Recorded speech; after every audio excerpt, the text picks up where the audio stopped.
Now, Kenyan President William Ruto has denounced nationwide anti-government protests, which have resulted in at least 17 fatalities amid a severe police crackdown labelled as treasonous. Ruto's administration has responded by deploying the military to quell the unrest. The demonstrations erupted in response to Ruto's proposal to implement a series of unpopular taxes aimed at generating an additional 2.3 billion Kenyan shillings for the upcoming budget year starting July 1st. Protesters are vehemently calling for lawmakers who recently approved the bill while omitting certain controversial taxes, such as a 16% levy on Brent, to completely abandon the tax plan. The protests, characterized by escalating violence and clashes between demonstrators and security forces, underscore deep public discontent over economic policies amid widespread hardships worsened by the COVID-19 pandemic.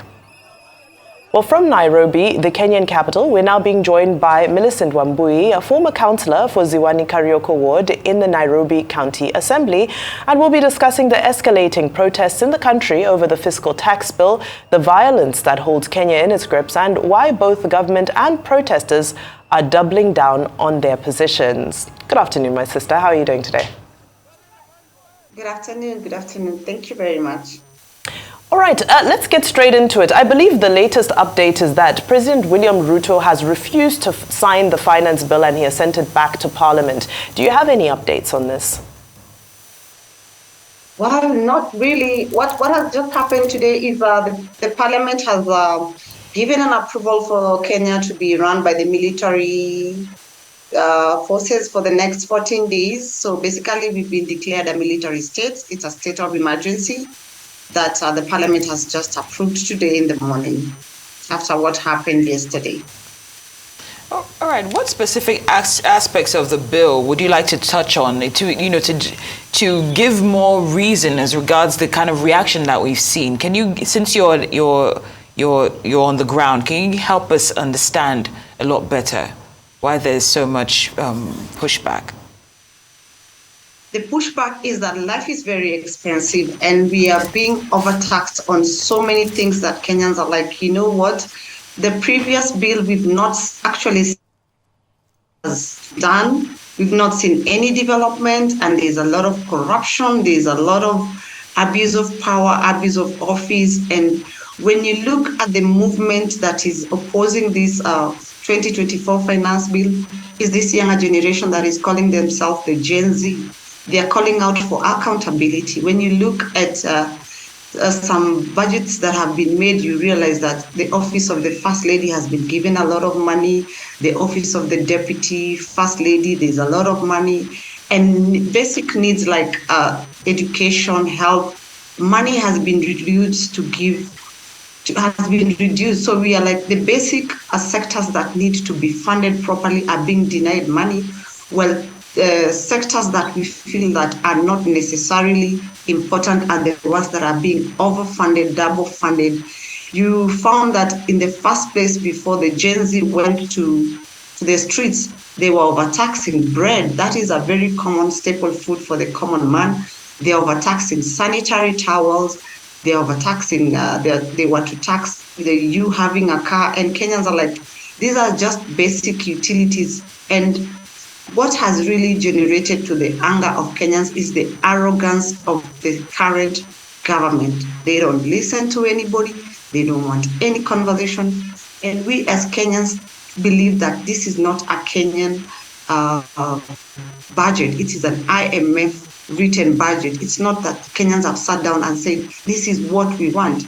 We are just being given a budget written by the IMF, and we are like, hey, we are here. We have our own things, our own issues that we would like to talk about. Can you listen? Can we amend this bill? It has gotten to a point that the Gen Z are like, we are jobless. We are tired of this government. It's full of lies. We are not accountable to anything. We actually don't even want to hear anything about that budget. Fix the nation, fix the economy. We are having countries that are closing down companies because of the parliament that is making it difficult even for investors to invest in the country. So we are losing jobs. People are jobless. There's a lot of poverty, but when you look at the member of parliament and their lifestyle, they are living large. There's a lot of corruption and the government is not doing anything, corruption is a new order of the day. If you want to come and do business in Kenya, it is difficult even for you as a Kenyan to just establish your own business because there's a lot of kickbacks, a lot of bribes. The policies don't favor anybody doing business. We are actually surviving. And the Gen Zs are like, you know what? Something needs to change because they feel that the previous governments have been taking advantage and lying to their parents. And these are like, we want accountability, we want change. And change has to start by rejecting the current finance bill, which is overtaxing. All right. Thank you so much for that, very, very robust insight, Millicent. Now, one thing that's been very apparent is the passion, the anger of the Gen Zs who've taken to the streets. And we've all witnessed and heard the reports of what happened in the past 24 hours. But if you can just give us a clearer picture, what really happened yesterday after the parliament was occupied? Because there are also reports that, some police and some military followed some young protesters home and that there was, several people, open shootouts happening in several neighborhoods around the nation. And also maybe if you have a more clear figure from the ground of casualties, a number of how many people have died. What happened is the Gen Zs had already pleaded with the parliament not to pass the bill. And yesterday, they hurriedly passed the bill without following the due procedures. And Kenyans were watching how the bill was being passed on TV, and it generated a lot of anger because you could see how they were passing the bill with arrogance. And when they actually did the third reading and approved the bill, the Gen Zs were like, they broke into the parliament, they went and attacked the parliamentarian members, and they set the parliament on fire. And they said that this bill will not be signed by the president. The next move is for the Gen Zs. They've said they're going to storm into State House, and the president has to decline to sign that bill because they feel like they are not listening to us. And when you look at what happened, we have a lot of deaths. It's just that the media is not giving us the accurate figure. Like, we have hundreds of Gen Zs that have been killed. The figures are being hidden out, but if you go to the mortuary, the statistics are different. It's not what they're telling you, 7 or 9. We have over 100 Gen Zs that were killed. And after the police were overwhelmed by the Gen Zs, they left, and the military people came out and they went on a rampage of shooting in the evening. It was a matter of police shooting anybody who they could see on the way. They didn't even care if you are on the demonstrations or not. So basically, we are facing a massacre of youths that have been killed after the demonstrations, after the Gen Zs broke into the parliament, and the whole night yesterday. The military attacked one estate where they believed that most of the demonstrators were coming from, and they went on a rampage the whole night. Young kids were being shot. We have a massacre of people that have been killed. Listen, and the Gen Zs have vowed that tomorrow they are walking to State House, and they are ready to die for their parents, and the president has to reject that finance bill. When you look at these kids are fighting for their parents, and they have their parents' blessing, and they want to be the heroes, and they want to rescue the nation. So there's nothing you're going to tell these kids. They've grown seeing their parents being lied to. They've grown through hardships. They have PhDs. They're educated group of people, and there's nothing you can tell them. They're ready for anything, and they believe we're being controlled by the European nation, and they're like, no, we need our independence. You are not going to rule us. That is just the sad state of this country. Millicent, you've given us a lot of figures from what you've seen, saying that the death toll is much higher, and you've also helped us to understand the context of this pushback that we're seeing from the Gen Z, using your words. Based on what you say is being planned for tomorrow, in order to, even though these Kenyans might be ready to die for this cause, do you think that there are specific compromises that might need to be made from both sides for a relatively positive outcome from the government and also those that are protesting? Well, the protesters, all they want is drop the finance bill and fix the government. We want accountability. We want you to fight corruption. You cannot be taxing us and your government is corrupt. A lot of monies are being embezzled and no action that is taken. We want proper accountability. We want development. We want policies that will encourage people to come and invest in our countries. Kenyans are slaving all over the world doing manual jobs because our economy is doing bad, because the leaders who've been given the opportunity to fix the economy are running the economy down. That is basically what the Gen Zs are saying. Fix the economy. We are done with what you people are doing. We are done with stories. We are done with lies. We don't want to be controlled. We don't want to be recolonized in a polite manner. We want to run our own country. Thanks, Millicent. So what's next? If, there are two scenarios. I believe Parliament will be taking a recess for a couple of weeks. If this bill is to be passed, will the protests continue? What's the plan? Is there any organization? Because I know here in Nigeria, when we had a similar youth protest under End SARS, it was termed a leaderless movement. With the protests in Kenya, is there leadership? Is there a structure? Are they unified with the opposition? How are they moving? Actually, the Gen Zs don't have any specific leader. They are just youths who've been brought together because of their hardships.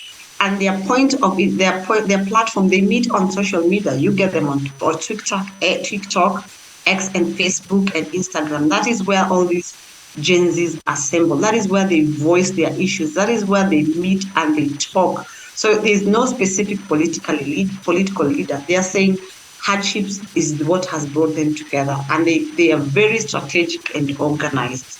Within themselves, they have a platform where they can discuss what they want to do, arrange their meetings, and attack whoever they want to attack. Basically, no politician can associate. They don't even want to be associated with any politicians. They've said, you politicians are the reason why we're having these problems. We want you out. We are Gen Zs, we've never voted, and we are taking charge. So they vowed to continue fighting until the president drops the finance bill. All right. When you look at what has played out, recently with the protests and what has happened in Kenyan history, are there lessons that could be drawn on a comparative note, based on what has happened with previous tax-related protests in Kenya's history, and what we're seeing now? Can you see any similarities or anything that could have been learned that could have been applied in history to what happened this time for probably a different outcome? Basically, the lesson is that we are not the same. This is not the same generation that parents were being run to. This is a generation that wants accountability. This is a generation that wants freedom to express itself, freedom to run its own show. And they're tired of these old folks who keep running a theory that we are fixing Africa, we are fixing Kenya. No, they want practicality. They are tired, they're educated, they have information on their hands, and they're like, no, you guys are not going to carry us for a fool. We want serious development, we want accountability, we want freedom, we want respect, and we are going to fight. They are calling themselves the Gen Z Mau Mau fighters, and you can see the happiness when they call themselves the fighters, the liberators of this country. I think that's just the lesson. Whether it's in Kenya or in other African countries, we need to fix our continent. They don't want to be controlled. They don't want to be colonized in a polite way. They are saying, let the colonizers keep their hands off our country. We don't want to be like Rwanda or Burundi or Congo. We want to be Kenya, and we can run our show. We don't want to be colonized. That's all they are saying. Right. Now, I'm curious about the situation today. I know you're in Nairobi. I know a lot of these protests were in several counties around the country. But how is the situation today? Is business going on as usual? What is the area around the parliament? Maybe you may not have been there, but is it heavily guarded and protected? What's the situation today? Well, basically, the area is heavily guarded. The military are on the ground, but businessmen walk up to destruction of their properties. Businesses have been looted, and this looting took place. You could see the policemen were also involved in looting. Everybody went on a looting spree, The protesters plus the police, everybody was looting all businesses. Guys have woken up to empty shops. Like what has this called? Supermarkets are empty, phone shops, jewelry shops, optical shops. Everything the town is empty. The looting was on another level. And the looting was, the funny thing is that in the evening, the looting was being oversighted by the military and the police themselves. Because even them, they are tired. They were like, you know what, we are tired of fighting. We are also tired of the expensive lifestyle. And they joined in the looting. Well, former Councillor Millicent Wambui, you've spoken very passionately and given us many facts. Thank you so much for joining us. We certainly wish you and Kenyans well in this pursuit.